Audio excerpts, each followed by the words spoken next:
Elon Musk और निखिल कामत, ज़ीरोधा के cofounder के बीच हाल ही में हुए पॉडकास्ट WTF के मुख्य हाइलाइट्स नीचे दिए गए हैं।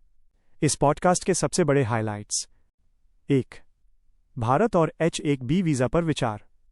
भारतीय टैलेंट मस्क ने कहा कि अमेरिका को भारतीय टैलेंट से बहुत फायदा हुआ है।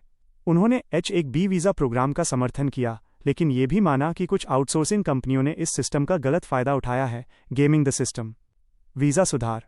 उनका मानना है कि इस सिस्टम को बंद करने के बजाय इसमें सुधार होने चाहिए ताकि सही टैलेंट को मौका मिले। 2. स्टारलिंक की भारत में एंट्री। मस्क ने संकेत दिया कि स्टारलिंक, उनकी सैटेलाइट इंटरनेट सर्विस, जल्द ही भारत में शुरू हो सकती है। ये भारत के ग्रामीण और दूरदराज के इलाकों में इंटरनेट कनेक्टिविटी के लिए एक गेम चेंजर साबित हो सकता है। 3. काम और भविष्य, वर्क कल्चर और फ्यूचर। काम एक शौक बन जाएगा। मस्क ने एक चौंकाने वाली भविष्यवाणी की कि अगले 10-20 सालों में AI और रोबोटिक्स की वजह से नौकरी करना वैकल्पिक ऑप्शनल हो जाएगा। लोग सिर्फ शौक के लिए काम करेंगे, ज़रूरत के लिए नहीं। यह विचार नारायण मूर्ति जैसे भारतीय दिग्गजों के हफ्ते में 70 घंटे काम वाले विचार के बिल्कुल विपरीत था। 4. पर्सनल खुलासे, पर्सनल रेवलेशंस। भारत से गहरा कनेक्शन। मस्क ने खुलासा किया कि उनकी पार्टनर शिवोन जिलिस आधी भारतीय हैं, उनकी मां हिंदू थीं। बेटे का नाम। मस्क ने बताया कि उनके एक बेटे का मिडिल नेम शेखर है, जो उन्होंने नोबेल पुरस्कार विजेता भारतीय वैज्ञानिक सुब्रमण्यन चंद्रशेखर के सम्मान में रखा है। एक्सडैश से लगाव।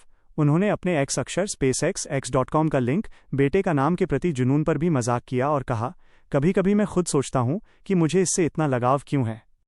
5. अमेरिका का कर्ज और AI। मस्क ने चेतावनी दी कि अमेरिका का कर्ज डेट बहुत ज़्यादा बढ़ गया है। उनका मानना है कि बड़े पैमाने पर AI और रोबोटिक्स ही एकमात्र तरीका है जो भविष्य में अमेरिका को इस कर्ज के संकट से निकाल सकता है, क्योंकि इससे उत्पादकता, प्रोडक्टिविटी बहुत बढ़ जाएगी। 6. उद्यमियों के लिए सलाह।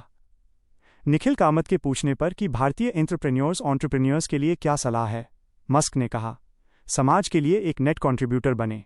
B a net contributor to society. यानी आप समाज से जितना लेते हैं उससे ज़्यादा वापस देने की कोशिश करें।